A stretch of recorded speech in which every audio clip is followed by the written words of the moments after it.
सत्संग की महिमा। एक बार देवर्षि नारद भगवान विष्णु के पास गए और प्रणाम करते हुए बोले, भगवान, मुझे सत्संग की महिमा सुनाइए।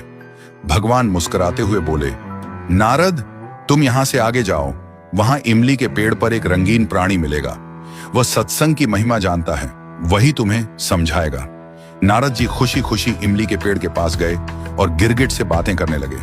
उन्होंने गिरगिट से सत्संग की महिमा के बारे में पूछा। सवाल सुनते ही वह गिरगिट पेड़ से नीचे गिर पड़ा और छटपटाते हुए प्राण छोड़ बैठा। नारद जी आश्चर्यचकित होकर लौट आए और भगवान को सारा वृत्तांत सुनाया। भगवान मुस्कुराते हुए बोले, इस बार तुम नगर के उस धनवान के घर जाओ और वहां जो तोता पिंजरे में दिखेगा, उसी से सत्संग की महिमा पूछ लेना।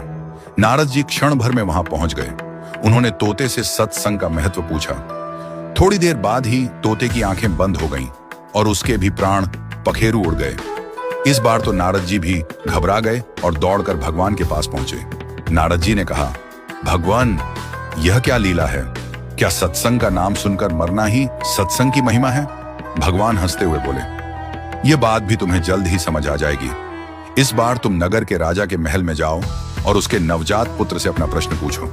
नारद जी थर थर कांपने लगे और बोले, अभी तक तो पक्षी ही अपने प्राण छोड़ रहे थे। इस बार यदि वह नवजात राजपुत्र मर गया तो राजा मुझे जीवित नहीं छोड़ेगा। भगवान ने नारद जी को अभयदान दिया।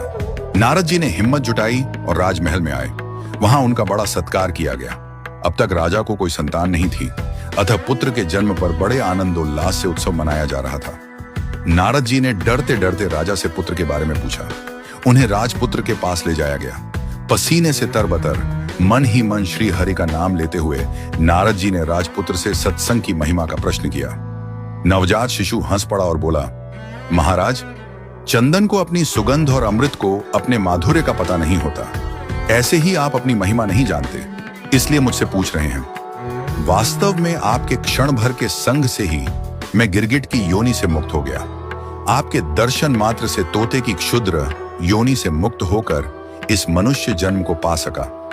आपके साथ थोड़े से समय के सत्संग से मेरी कितनी ही योनियां कट गईं और मैं सीधे मानव तन में ही नहीं पहुंचा, अपितु राजपुत्र भी बना। यह सत्संग का ही अद्भुत प्रभाव है। हे देव, अब मुझे आशीर्वाद दें कि मैं मनुष्य जन्म के परम लक्ष्य को पा सकूं। और बालक ने भगवान का नाम जपा, ओम नमो भगवते वासुदेवाय। भगवान विष्णु दूर वैकुंठ में मुस्कुरा रहे थे। उनकी मुस्कान में यह संदेश छिपा था, जितना समय तुम भगवान और भक्तों की संगति में बिताओगे, उतना ही जल्दी तुम्हारे भीतर का अंधकार मिटेगा। सत्संग